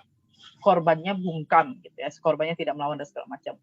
Juga sama dengan pasal 27 ayat 3, ini yang paling sering kita dengar ya terkait dengan defamasi atau pencemaran nama baik, itu ini biasa digunakan untuk merepresi ekspresi legal warga, aktivis atau jurnalis atau media gitu ya, ketika mereka misalnya menyuarakan sesuatu yang bertentangan dengan pihak lain yang memiliki kuasa lebih besar gitu dibanding mereka. Untuk merepresi juga warga yang mengkritik misalnya polisi, pemerintah, atau bahkan presiden, atau bahkan dianggap menyebarkan hoax gitu ya. Ini banyak sekali yang terjadi kalau terkait dengan defamasi ini. Terus ada pasal 28 ayat 2 ini terkait dengan ujaran kebencian, hoax juga masuk di dalam sini ya. Jadi biasa digunakan untuk merepresi minoritas agama, dianggap melakukan penistaan agama gitu ya. Dan ini kan sangat multitafsir sekali gitu ya, karena sangat subjektif sekali pada penilaian hakim itu sendiri. Dan dalam kenyataannya ketika saya pernah menghadiri salah satu persidangan yang menggunakan pasal 28 ayat 2 ini dengan kasus pencemaran nama penistaan agama, itu sangat rentan sekali hakim atau situasi persidangan itu mendapatkan intimidasi dari kelompok-kelompok yang mengaku organisasi masyarakat keagamaan gitu ya, sehingga kemudian hasil dari persidangan tersebut tidak bisa disampaikan secara objektif karena hakim sendiri merasa terintimidasi oleh ormas tersebut gitu. Nah, ini sering terjadi. Kemudian pasal 29 terkait dengan ancaman kekerasan ya, biasa ini dipakai untuk memidana orang lain yang mau melakukan pelaporan ke polisi gitu. Tetapi sebelumnya itu misalnya mungkin dalam percakapan sudah sempat kayak melontarkan sesuatu yang kemudian dipelintir oleh pelaku untuk dilaporkan menggunakan pasal 29 ini dalam bentuk ancaman kekerasan yang dilakukan oleh korban gitu ya. Tapi dipelintir sebenarnya. Kemudian pasal 36 terkait dengan kerugian gitu ya. Ini mungkin paling erat dengan dunia filantropi. Tetapi ini bisa dicuplik untuk memperberat hukuman pidana defamasi sebenarnya, ini yang menjadi kekaretannya. Kemudian ada pasal 40 baik 40 ayat 2A maupun ayat 2B ini terkait dengan filter atau pemutusan akses internet gitu ya. Jadi ini untuk waktu kemarin digugat oleh SafeNet, ini termasuk pasal yang digunakan jadi dasar memberlakukan internet shutdown atau pemadaman internet di Papua waktu itu. Kemudian pasal 45 ayat 3 ini lebih pada normanya ya. Bukan norma ya, apa sebetulnya Mbak Kak Salva, terkait dengan ininya. Penjara. Pidana. Ya, iya betul. Ini sampai pidananya. Jadi itu kalau terkait dengan undang-undang ITE, menurut kita ini yang membuat kekaretan itu terjadi gitu ya. Jadi sebenarnya nggak semua dari undang-undang ITE itu karet gitu, tetapi 9 ini cukup menunjukkan bahwa setidaknya implementasi dari pasal-pasal ini itu sangat bermasalah. Itu sih mungkin yang bisa saya sampaikan. Mungkin masih banyak nih pertanyaan yang belum terjawab, Mbak Zahra, termasuk tadi penipuan atau cara aman kita di sosial media, dan juga bagaimana kita sebagai yang mengumpulkan data, lembaga yang mengumpulkan data itu aware gitu, terhadap kalau kita bekerja sama dengan pihak ketiga seperti e-commerce kayak tadi yang dibilang Tokopedia ataupun Bukalapak kayak gitu.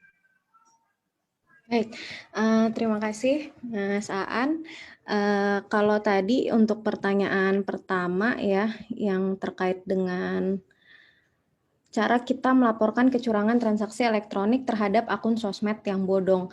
Pertama, ada 2 cara sih ya. Yang pertama, di penyelenggara sistem elektronik atau di platformnya tersendiri, misal di Facebook atau di Instagram, biasanya mereka sudah menyediakan fitur reports, yang mana itu nanti misal dompet duafa misal dicemarkan sosmednya gitu ya, dengan sosmed bodong, itu silahkan aja di report ke fitur yang telah disediakan oleh penyelenggara sistem elektronik tersebut. Yang kedua, bisa juga melalui aduan konten. Itu adalah suatu website yang dipersiapkan oleh Kominfo.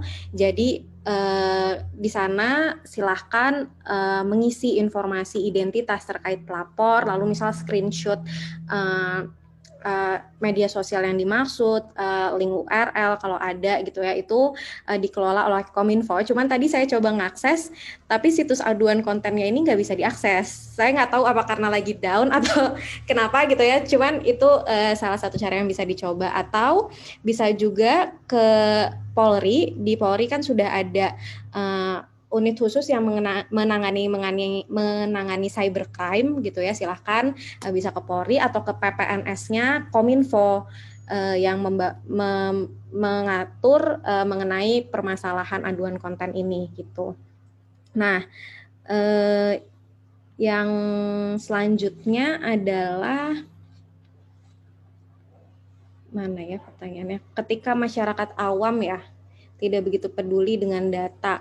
Nah, sebenarnya kesadaran terhadap perlindungan data pribadi ini, kalau menurut saya ya, saya belum melakukan riset secara ini sih ya ke satu-satu masyarakat gitu ya, studi lapangan. Cuman yang saya tangkap sih nggak semua orang tuh sadar loh. Ya benar, nggak semua orang sadar bahwa data pribadi itu harus dilindungi gitu. Bahkan kalau mungkin rekan-rekan ingat waktu tahun lalu kasus pertama COVID gitu kan, kebetulan saya tinggal di Depok, kejadian kasus 01, 02 itu di Depok, malah pimpinan kami gitu ya, pimpinan daerah kami yang menyatakan di media bahwa iya nih kasus 01, 02 tuh warga Depok, rumahnya di sini kayak gitu. Padahal kan itu tentu melanggar kerahasiaan data pribadi orang yang bersangkutan gitu. Nah, kalau terkait dengan gimana cara meningkatkan awareness masyarakat, menurut saya sih pertama-tama ya tentu ya kita sebagai masyarakat mencari tahu lebih lanjut gitu, karena sebenarnya kan sudah diatur, sudah ada hak dan kewajibannya, tapi mungkin belum sadar. Atau yang kedua ya peran pemerintah gitu loh untuk ya tolong disosialisasikan lagi, karena toh sekarang kan udah mudah ya mensosialisasikan sesuatu peraturan gitu ya, udah ada medsos, udah banyak gitulah, udah gampang untuk menjangkau berbagai lapisan masyarakat. Nah, yang ketiga, bagaimana kaitannya dengan data apabila dompet duafa bekerja sama dengan e-commerce tapi datanya tidak diberikan gitu ya, karena kan ini menjadi tricky sih sebenarnya. Mungkin pihak e-commerce itu merasa seperti loh kita kan pengelola data tersebut gitu loh. Jadi bukan kewenangan kita juga untuk mengirimkan data kita kepada dompet duafa gitu kan. Tetapi kan di sisi lain dompet duafa butuh misal untuk pencatatan, untuk hal-hal administratif lainnya. Kalau menurut saya dikomunikasikan kepada e-commerce sehingga nanti agar tidak melanggar privasi donatur gitu ya, dituliskan di website e-commerce-nya itu apabila donatur telah melakukan donasi gitu ya, data akan dikirimkan kepada misal dompet duafa sebagai lembaga amil dan sebagainya gitu. Kalau menurut saya itu sih, Mas. Semoga menjawab ya. Oke, terima kasih Mbak banyak Zahra dan Mbak Ellen. Iya, ada tanggapan dari Mas 62821? Adakah tanggapan?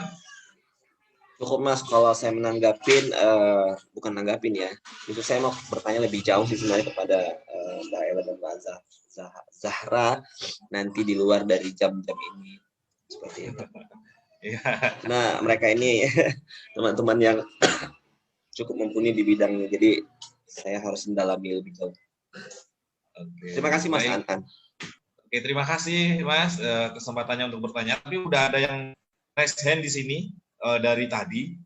Mas Andi dari BMFKM FKM. Mas Andi, halo. Halo Mas Andi, monitor. Dari tadi angkat tangan. Adakah yang ingin ditanyakan Mas Andi? Mohon maaf, tidak ada tadi. Iya, siap. Sorry. Oke.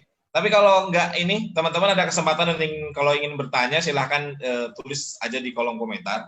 Tapi ini Mbak, tadi sebenarnya aku ada pertanyaan nih kepada Mbak Ellen dan Mbak Zahra gitu.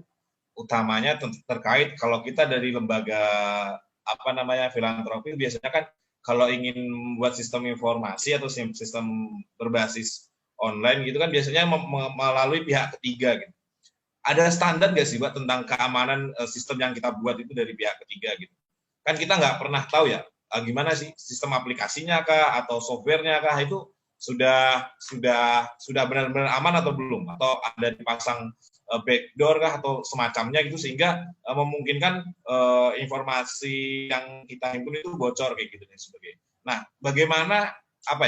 bagaimana cara kita gitu dari lembaga-lembaga filantropi, lembaga-lembaga zakat ini gitu, dalam membuat sistem informasi yang layak dan aman yang seperti Mbak Ellen Kusuma dan Mbak Zahra ceritakan di awal tadi. Nah, itu juga itu bagaimana sih Mbak? Adakah standar gitu keamanan ataupun kelayakan dalam membuat sistem informasi kayak gitu? Oke, saya izin menjawab boleh ya, Kak Safa? Boleh banget, Mbak. Kalau dari saya sih tadi saya sudah menyebutkan bahwa sebenarnya kalau terkait dengan keamanan itu itu akan sangat kontekstual sekali ya terkait dengan kebutuhannya apa. Tetapi apa yang bisa dilakukan untuk misalnya mengantisipasi hal-hal tersebut. Nah, dari pihak Dompet Duafa gitu misalnya ketika membangun sebuah sistem transaksi elektronik atau aplikasi gitu ya, dengan menggunakan layanan pihak ketiga mungkin bisa melakukan dua hal. Satu, menyediakan auditor yang independen dari si pihak ketiga ini gitu. Jadi setelah aplikasinya jadi diserahkan kepada auditor atau konsultan digital atau keamanan digital lain yang kemudian dapat mengecek apakah benar tidak ada backdoor dan segala macam untuk memastikan keamanannya. Yang kedua adalah memastikan bahwa ada pertanggungjawaban mungkin via kontrak kali ya dengan pihak yang menjadi pengembang atau developer dari STE-nya atau dari ininya ya, bahwa mereka akuntabel dalam melakukan pekerjaan mereka itu sendiri gitu, dan bisa bertanggung jawab secara hukum atas karya mereka juga gitu. Itu mungkin dua hal yang dapat mengantisipasi ya, tetapi tentu nggak mudah juga saya rasa dalam implementasinya ya. Ini mungkin Kak Safa ada yang lain gitu. Kalau dari segi hukum sih ya Mas, penyelenggara sistem elektronik itu kan dimungkinkan ya pihak ketiga gitu ya. Itu nanti tinggal dibagi aja di Undang-Undang ITE juga ada kok pertanggungjawaban apabila pihak ketiga ini digunakan sebagai penyelenggara sistem elektronik. Sejauh mana nanti misal Dompet Duafa bertanggung jawab, sejauh mana kalau sistem elektroniknya misal gangguan gitu ya, sejauh mana si pihak ketiga ini akan bertanggung jawab. Selain itu juga biasanya kalau di standarisasi manajemen keamanan informasi dicari yang menerapkan ISO 27001. Nah, ISO 27001 itu standarisasi keamanan informasinya lah yang biasanya diterapkan oleh perusahaan-perusahaan yang penyedia jasa sebagai penyelenggara sistem elektronik seperti itu. Terima kasih banyak Mbak. Jadi emang udah ada standar ISO ya terkait ini ya, ISO 27001 ya. Oke. Ya. Mas An bertanya ke Mbak Zahra dan Mbak. Memungkinkankah ketika kita merasa biar lebih aman aja kayak hal tadi yang baru dijawab, itu mengajukan sebuah kayak audiensi misalnya ke bagian pemangku kebijakan dengan membuat misalnya policy brief dan lain sebagainya. Jadi kita akan membuat satu aturan misalnya seperti itu. Memungkinkan nggak kalau menurut teman-teman dari hal hukum maupun hal praktek di lapangan? Kalau kita mengajukan pasal-pasal baru gitu kan untuk mengcover hal tersebut ke pemangku kebijakan misalnya DPR dan gitu. Bagaimana kalau menurut Mbak Zahra dan Mbak Ellen? Saya izin jawab ya Mbak Ellen ya. Ini hal-hal apa ya, maksudnya kalau di undang-undang tentunya ya kita kan negara demokratis. Jadi kalau kita sebagai masyarakat misal punya ide, gagasan terkait misal apa aja sih pasal yang harus dirubah atau pasal yang harus ditambah misal di Undang-Undang ITE atau di undang-undang lainnya, silahkan saja gitu. Ada berbagai cara, salah satunya misal mengajukan uji material ke Mahkamah Konstitusi gitu. Gitu sih Mas, dimungkinkan dari segi hukum sih sangat dimungkinkan ya opini masyarakat didengar gitu. Atau kalau ke pemerintah juga misal kalau outputnya pengen peraturan pemerintah atau peraturan presiden itu silakan saja disampaikan, mereka terbuka kok gitu untuk itu. Oh iya baik. Berarti kita klasifikasikan dulu pasal-pasal apa atau ide-ide ajuan apa aja yang perlu kita masukkan ya. Karena memang pihak ketiga itu yang mungkin menurut sebagian lembaga menjadi keresahan ya, karena memang datanya tidak didapatkan secara internal oleh lembaga yang mengajukan open donasi gitu. Seperti itu sih. Jadi dari pihak ketiga pun tidak mau memberi karena memang itu bagian tanggung jawab mereka gitu. Sementara kita kan nggak tahu nanti dananya itu kemana. Apalagi sekarang berkembang dananya itu kan misalnya dia masukkan ke teroris ke apa, inilah bingung kita kan. Jadi meskipun kita nggak menuduh e-commerce tersebut, tapi ya khawatir saja ketika nanti suatu saat kita kan nggak semua tahu nih atau les-les kecil misalnya di daerah sana ketika ketemu e-commerce yang mungkin mohon maaf nih bukan abal-abal gitu tapi setengah abal-abal misalnya mereka mencoba open donasi dengan e-commerce tersebut di daerah masing-masing ternyata e-commerce tersebut itu menyalurkan dananya ke teroris kah, kemudian data-data kita kemudian dijual lah. Kalau yang sudah terkenal kan ya nggak tahu ya dengan info. Tapi kalau yang belum itu berbahaya menurut saya sih, sehingga perlu dibuat aturan-aturan tertentu. Terima kasih Mbak Zara atas jawabannya. Sama-sama. Oh iya, mau jawab silakan Mbak.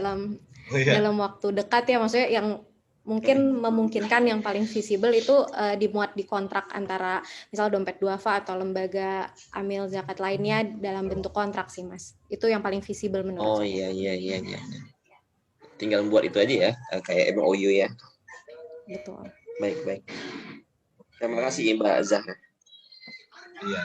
Jadi memungkinkan Mas kalau kita dari masyarakat sipil itu menyuarakan peran-peran menyuarakan kepentingan untuk pengambilan kebijakan kayak gitu. Mungkin juga SafeNet dari Mbak Ellen juga sangat concern ya untuk menyuarakan permasalahan-permasalahan di undang-undang ITE ini gitu. Itu mungkin itu jadi PR bersama kalau ada beberapa yang masih undang-undang itu masih sangat belum relevan lah dengan kemajuan zaman saat ini kayak gitu.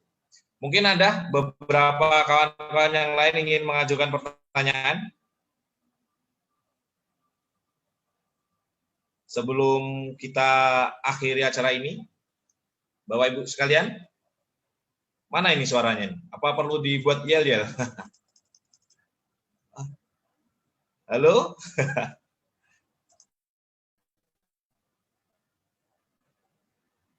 Baiklah, kalau memang cukup tidak ada pertanyaan, sebelum kita tutup, mungkin kita bisa foto bersama dulu oleh Bapak Ibu sekalian. Ini Mbak Ellen yang hadir di hari ini adalah kawan-kawan dari lembaga zakat, amil dan nazir dari beberapa daerah di Indonesia. Jadi nggak hanya dari teman-teman dompet duafa, tapi juga ada teman-teman di beberapa las yang lain. Mungkin kita bisa foto bersama. Bapak Ibu sekalian bisa tampilkan videonya. Yang berkenan silakan tampilkan videonya, kita foto bersama. Baik di monitor. Saya izin ya Bapak Ibu sekalian untuk saya ambil screenshot. Kalau dari materinya Mbak Ellen tadi harus izin terlebih dahulu gitu ya. Izin untuk melakukan screenshot Bapak Ibu sekalian. Ini digunakan untuk dilaporkan dalam laporan kegiatan kita pada hari ini. Jadi informasi Bapak Ibu sekalian tidak akan tersebar keluar mana-mana. Oke, saya izin screenshot. 1, 2, 3 di halaman pertama. Oke, bentar aku ini dulu.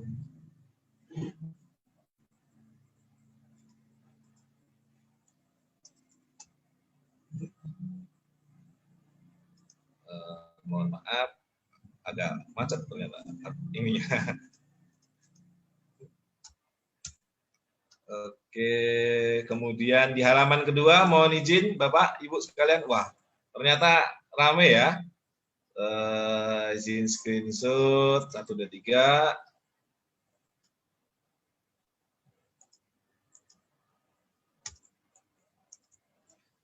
Save.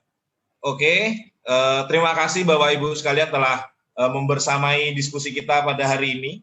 Tentunya semoga dengan pemahaman kita terkait Undang-Undang ITE ini kita lebih aware, baik secara personal pribadi kita terhadap informasi pribadi kita, tapi juga kita sebagai lembaga zakat juga harus aware terhadap informasi-informasi yang kita kumpulkan, terutamanya informasi terkait donatur dan juga mustahik gitu.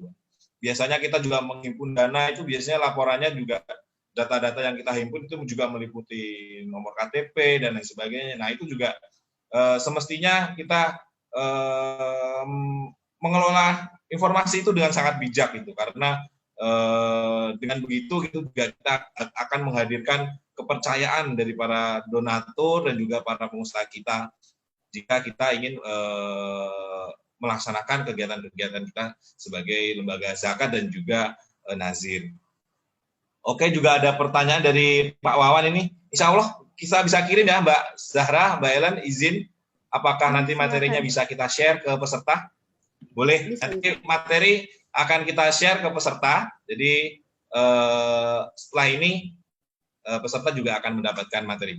Mungkin saya cukupkan, kita tutup dengan bacaan hamdalah. Alhamdulillahirrahmanirrahim. Semoga Bapak Ibu sekalian sehat-sehat selalu, tetap jaga kesehatan, yang kerja di luar tetap taati protokol kesehatan, dan juga yang di rumah tetap jaga kesehatan kita bersama, keluarga yang ada di rumah. Mungkin itu saja, sekian saya tutupkan. Wassalamualaikum warahmatullahi wabarakatuh. Sampai jumpa di pertemuan kelima di 5 Mei, tanggal 5 Mei kemudian. Terima kasih. Terima kasih Mas Aan, Mbak Zahra, dan Mbak Ellen dan teman-teman. Terima kasih semua. Bapak. Selamat sore. Terima kasih Mbak Ellen. Izin live ya. Dipersilahkan Izin untuk live ya. live ataupun Terima kasih. bercengkrama. Izin. Terima kasih. Ya Mbak Ellen.